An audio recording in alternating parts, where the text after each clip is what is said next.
सदी blog channel आउ एक फ्रेश एपिसोड को आपण मानक स्वागत। आज संडे थिला छोटी दिन घरे अच्छी रानू आज भात डाली माछ तरकारी सोयाबीन बड़ी तरकारी आउ वर्तमान से कखार फूल पिठा कर देखी। बर्तमान कखार फूल पिठा ये तैयारी तार पड़ी कखार फूल किसी हो गला आहरी फूल अच्छी एठी आण चाउल धनिया पत्र लंका गुंड हलदी सब गोला होगी रही से बर्तमान तैयारी कर कखार फूल पिठार स्वाद आम ओडिया घर रे पखाड़ सांग कखार फूल पिठा लगे भात उड़ीज आपण मैंने बनईकि यार स्वाद नहीं पारे। आम ओडिया घर परंपरा संस्कृति रे ए खाद्य स्थान पाइब दिन दिने। प्रवचन कहीं देवी यहीटा मत कहवाई भल लगे। आम ओडिया बोली निजक गर्व करूँ। बर्तमान कखार फूल पिठा हो सारी पिठा केमती प्रस्तुत कर देखु। प्रथमे ते आण गोलाउंट एवं परे तावा गरम होती तेल पड़ी तादे रोषे करा कखार फूल प्रस्तुत। कखार फूल पिठार ना बहुत सुंदर भाव बनाऊँ कखार फूल।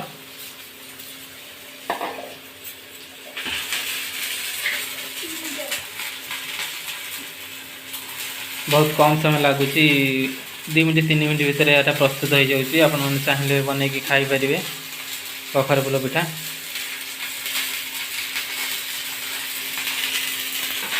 आउ बो को खाया दे सारे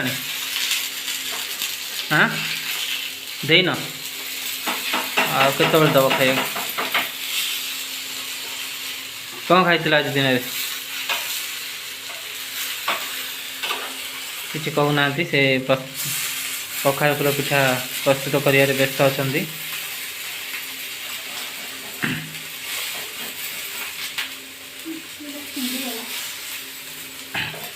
पिठा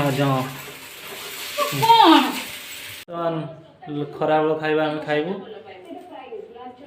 देखो कौन कौन खाऊँ आम बर्तमान खरा भोजन रानू खाऊँ।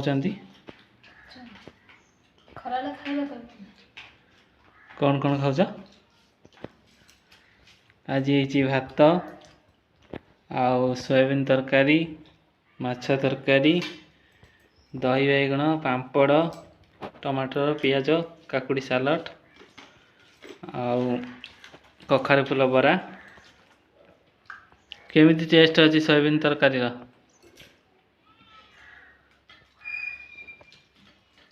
खाई कहल टे भल अच्छी ना भल टेस्ट अच्छी। बर्तमान आम जा खाइबा आरंभ करिया। बर्तमान खाइबा स्टार्ट करूँ। भात माछ गोलैली बहुत बढ़िया टेस्ट अच्छी। पापड़ ये पियाज लेंबू कंचा लंका चकड़ा ये भी बहुत बढ़िया टेस्ट अच्छी। आउ दही बैगन भी बढ़िया टेस्ट अच्छे। और रानू बन सोयाबीन तरकारी बढ़िया टेस्ट अच्छी। आगे सीट बस खाऊँ भल कौच तरकारी रानू भल रोषे कर। आउ जिन अच्छी कखार फूल बरा यहीटार भी भल टेस्ट अच्छी।